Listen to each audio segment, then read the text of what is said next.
ಅಂತ ಭೀಮರಾಜನವ್ರನ್ನ ಮೇಲ್ಗಡೆ ಇತ್ತು ಶವ. ಮತ್ತು ಎರಡನೇದಾಗಿ ನನ್ನ ತಂಗಿ ಆದಂಥ ಅಮೃತಂದಿತ್ತು. ಮೂರನೇದಾಗಿ ಅವ್ರ ತಾಯಿ ಆದಂಥ ಜಯಲಕ್ಷ್ಮಿದು ಮೂರನೇ ತಳದಲ್ಲಿತ್ತು. ಅದನ್ನೆಲ್ಲ ಪರಿಶೀಲನೆ ಮಾಡಿ ಆಚೆ ಬಂದು ಸರ್ ನಾವು. ಸರ್ ಕುತ್ತಿಗೆ ಕೊಯ್ದಿದ್ದಾನೆ ಸರ್, 2 ಕುತ್ತಿಗೆ ಕೊಯ್ದಿರೋದು ಕಾಣ್ತು. ಸ್ಪ್ರೇ ಮಾಡಿದಾನೆಲ್ಲ ನಮಗೆ ಗೊತ್ತಿಲ್ಲ ಸರ್, ಅದು ನಾವು ಕಾಣ್ತಿದ್ದು ವಿಚಾರ. ಚಾಕು ತಗೊಂಡು ಏನಲ್ಲಿ ಕಟ್ ಮಾಡಿದಾನೆ ಒಂದು ಸ್ವಲ್ಪ ಕುತ್ತಿಗೆ ಕೊಯ್ದಿದ್ದಾನೆ, ತಂಗಿದು ಮತ್ತು ತಂದೆದು. ಮತ್ತು ಅವ್ರ ತಂದೆದು ತೊಡೆ ಆ ಗುಂಡಿ ಇಡಿಸ್ದಿದ್ದಕ್ಕೋಸ್ಕರ ತೊಡೆ ಭಾಗನ ಮಾಂಸದ ಖಂಡನೆಲ್ಲ ಕೊಯ್ದು ಆ ಗುಂಡಿ ಒಳಗೆ ಹಾಕಿದ್ದಾನೆ ಸರ್. ಮೊಣಕಾಲಿಂದ ಈ ತೊಡೆಯಿಂದ ಕೆಳಗಡೆ ಸರ್ ಪೂರ್ತಿ ಕಟ್ ಮಾಡಿದ್ದಾನೆ ಸರ್. ಕೆಳಗಡೆ ತಳದಲ್ಲಿತ್ತು ಸರ್, ಅದು ಸೈಡಲ್ಲಿದ್ದು ಮತ್ತೆ ಎಣೆ ಹತ್ತದಂಗೆಲ್ಲ ತಳದಲ್ಲಿತ್ತು ಅದು ಮಾಂಸ ಖಂಡಗಳು.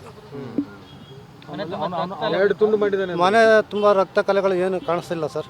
ಅದು ರಕ್ತ ಕಲೆಗಳು ಅನ್ನೋದು ಒಂದು ಚೂರು ಅಲ್ಲಿ ಬೀರುವೆ ಇದೆ ರೂಮಲ್ಲಿ. ಆ ಬೀರು ಹತ್ರ ಒಂದು ಸ್ವಲ್ಪ ಕಲೆ ಬಿಟ್ಟರೆ ಇನ್ನು ರಕ್ತ ಕಲೆಗಳು ಮನೆಯಲ್ಲಿ ಎಲ್ಲ ಹುಡುಕಿದ್ರು ಏನು ಕಾಣಲ್ಲ. ಬಟ್ಟೆಯಲ್ಲಿ ಏನು ಹೊರಸಾಕಿರೋದಿಲ್ಲ ಸರ್. ಹಾಸಿಗೆಯಲ್ಲಿ ಇಲ್ಲ ಸರ್, ನಮ್ಮ ಎದುರಿಗೆ ಏನು ವಿಚಾರಣೆ ಮಾಡಲಿಲ್ಲ ಸರ್ ಅವರು. ಅವನು ಏನು ಹೇಳಿಕೆ ಕೊಟ್ಟಿದ್ದಾನೋ ನಮಗೆ ಗೊತ್ತಿಲ್ಲ ಸರ್. ಅದು ಯಾತ್ರ ಬಗ್ಗೆ ಕೊಲೆ ಮಾಡಿದೆ ಅಂತಂದು ಗೊತ್ತಿಲ್ಲ. ನನ್ನ ಹೆಸರು ಸುರೇಶ್ ಬಾಬು ಸರ್. ಸರ್ ಅವರ ಅಣ್ಣ ಸರ್ ನಾನು. ಸರ್ ಈಗ ಹಿಂಗೆ ಮಾಡಿದಾನೆ, ಏನು ಹೇಳಕ್ಕೆ ಬಯಸ್ತೀವಿ ಸರ್? ಇಂಥವ್ರಿಗೆ ಏನು ಆಗ್ಬೇಕಂತ ಸರ್? ಅಂಥವ್ರಿಗೆ ಕಾನೂನು ಪ್ರಕಾರ ಕಠಿಣ ಶಿಕ್ಷೆ ಆಗಬೇಕು ಅಂತ ನಾನು ಬಯಸ್ತೀನಿ ಸರ್.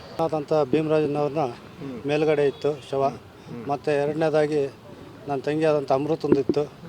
ಮೂರನೇದಾಗಿ ಅವ್ರ ತಾಯಿ ಆದಂಥ ಜಯಲಕ್ಷ್ಮಿದು ಮೂರನೇ ತಳದಲ್ಲಿತ್ತು. ಅದನ್ನೆಲ್ಲ ಪರಿಶೀಲನೆ ಮಾಡಿ ಆಚೆ ಬಂದು ಸರ್ ನಾವು. ಸರ್ ಕುತ್ತಿಗೆ ಕೊಯ್ದಿದ್ದಾನೆ ಸರ್, 2 ಕುತ್ತಿಗೆ ಕೊಯ್ದಿರೋದು ಕಾಣ್ತು.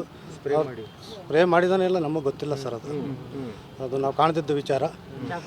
ಚಾಕು ತಗೊಂಡು ಏನಲ್ಲಿ ಕಟ್ ಮಾಡಿದಾನೆ ಒಂದು ಸ್ವಲ್ಪ ಕುತ್ತಿಗೆ ಕೊಯ್ದಿದ್ದಾನೆ, ತಂಗಿದು ಮತ್ತು ತಂದೆದು. ಮತ್ತು ಅವ್ರ ತಂದೆದು ತೊಡೆ ಆ ಗುಂಡಿ ಇಡಿಸ್ದಿದ್ದಕ್ಕೋಸ್ಕರ ತೊಡೆ ಭಾಗನ ಮಾಂಸದ ಖಂಡನೆಲ್ಲ ಕೊಯ್ದು ಆ ಗುಂಡಿ ಒಳಗೆ ಹಾಕಿದ್ದಾನೆ ಸರ್. ಮೊಣಕಾಲಿಂದ ಈ ತೊಡೆಯಿಂದ ಕೆಳಗಡೆ ಸರ್ ಪೂರ್ತಿ ಕಟ್ ಮಾಡಿದ್ದಾನೆ ಸರ್. ಕೆಳಗಡೆ ತಳದಲ್ಲಿತ್ತು ಸರ್, ಅದು ಸೈಡಲ್ಲಿದ್ದು ಮತ್ತೆ ಎಣೆ ಹತ್ತದಂಗೆಲ್ಲ ತಳದಲ್ಲಿತ್ತು ಅದು ಮಾಂಸ ಖಂಡಗಳು. ಮನೆ ತುಂಬ ರಕ್ತ ಕಲೆಗಳು ಏನು ಕಾಣಿಸ್ತಿಲ್ಲ ಸರ್. ಅದು ರಕ್ತ ಕಲೆಗಳು ಅನ್ನೋದು ಒಂದು ಚೂರು ಅಲ್ಲಿ ಬೀರುವೆ ಇದೆ ರೂಮಲ್ಲಿ. ಆ ಬೀರು ಹತ್ರ ಒಂದು ಸ್ವಲ್ಪ ಕಲೆ ಬಿಟ್ಟರೆ ಇನ್ನು ರಕ್ತ ಕಲೆಗಳು ಮನೆಯಲ್ಲಿ ಎಲ್ಲ ಹುಡುಕಿದ್ರು ಏನು ಕಾಣಲ್ಲ. ಬಟ್ಟೆಯಲ್ಲಿ ಏನು ಹೊರಸಾಕಿರೋದಿಲ್ಲ ಸರ್. ಹಾಸಿಗೆಯಲ್ಲಿ ಇಲ್ಲ ಸರ್, ನಮ್ಮ ಎದುರಿಗೆ ಏನು ವಿಚಾರಣೆ ಮಾಡಲಿಲ್ಲ ಸರ್ ಅವರು. ಅವನು ಏನು ಹೇಳಿಕೆ ಕೊಟ್ಟಿದ್ದಾನೋ ನಮಗೆ ಗೊತ್ತಿಲ್ಲ ಸರ್. ಅದು ಯಾತ್ರ ಬಗ್ಗೆ ಕೊಲೆ ಮಾಡಿದೆ ಅಂತಂದು ಗೊತ್ತಿಲ್ಲ. ನನ್ನ ಹೆಸರು ಸುರೇಶ್ ಬಾಬು ಸರ್. ಸರ್ ಅವರ ಅಣ್ಣ ಸರ್ ನಾನು. ಸರ್ ಈಗ ಹಿಂಗೆ ಮಾಡಿದಾನೆ, ಏನು ಹೇಳಕ್ಕೆ ಬಯಸ್ತೀವಿ ಸರ್? ಇಂಥವ್ರಿಗೆ ಏನು ಆಗ್ಬೇಕಂತ ಸರ್? ಅಂಥವ್ರಿಗೆ ಕಾನೂನು ಪ್ರಕಾರ ಕಠಿಣ ಶಿಕ್ಷೆ ಆಗಬೇಕು ಅಂತ ನಾನು ಬಯಸ್ತೀನಿ ಸರ್.